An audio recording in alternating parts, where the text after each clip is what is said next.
Prinsip bertekad, fokus, dan bertekun seringkali dipakai oleh banyak orang untuk meraih kesuksesan. Bahkan ada banyak orang-orang yang berhasil memberi dampak atas peradaban ketika mereka menghidupi prinsip tersebut.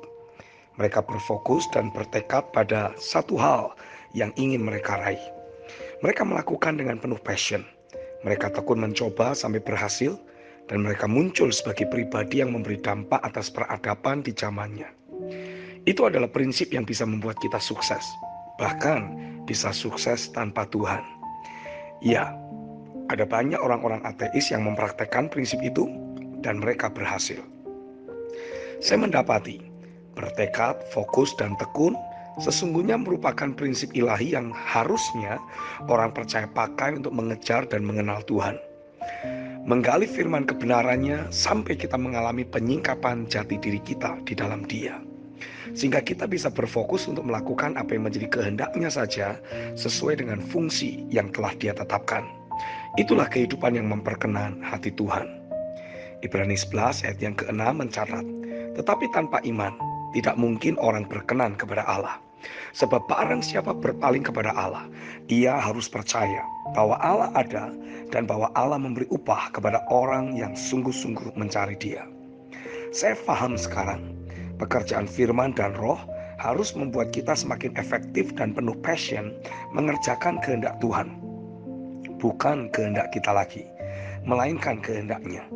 Bukan mengejar kesuksesan kita, melainkan menggenapi rencananya. Inilah fase hidup yang seringkali tidak mau dilewati, yaitu mencari dan mengenal isi hati dan rencana Tuhan. Padahal jika kita berfokus pada hal tersebut, maka perlahan tapi pasti berbagai keinginan lainnya akan tersingkir. Hidup kita hanya dipenuhi oleh isi hati dan kehendaknya. Sebab tidak ada jati diri yang lebih menarik dari apa yang Tuhan singkapkan.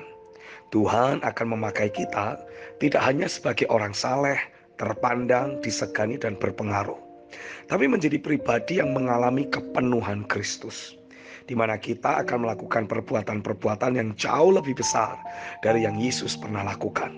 Yohanes 14 ayat yang ke-12. Pada saat itulah terang kita akan bercahaya dengan sangat besar. Yesaya 60.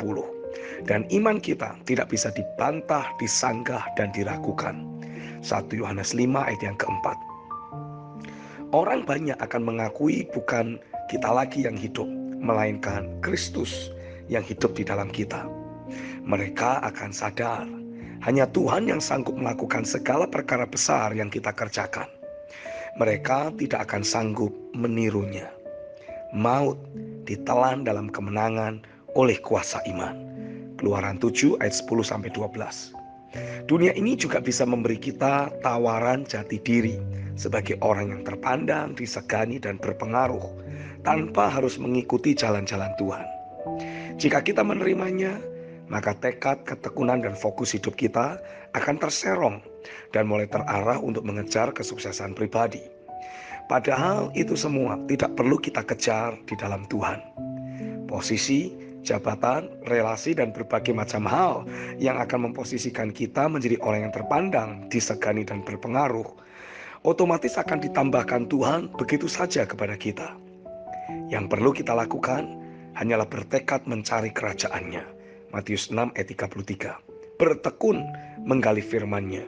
Lukas 6 ayat 48 dan Kisah Rasul 2 ayat 42. Serta berfokus melakukan kehendak-Nya.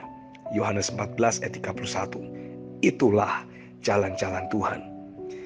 Saya semakin menarik garis tegas pada dunia ini. Saya tidak mau diinspirasi oleh mereka yang tidak berjalan di dalam jalan-jalan Tuhan.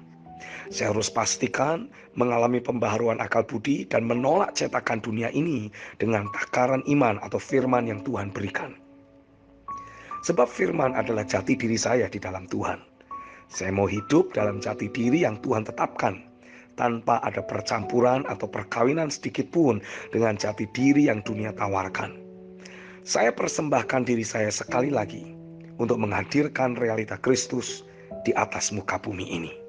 Amin.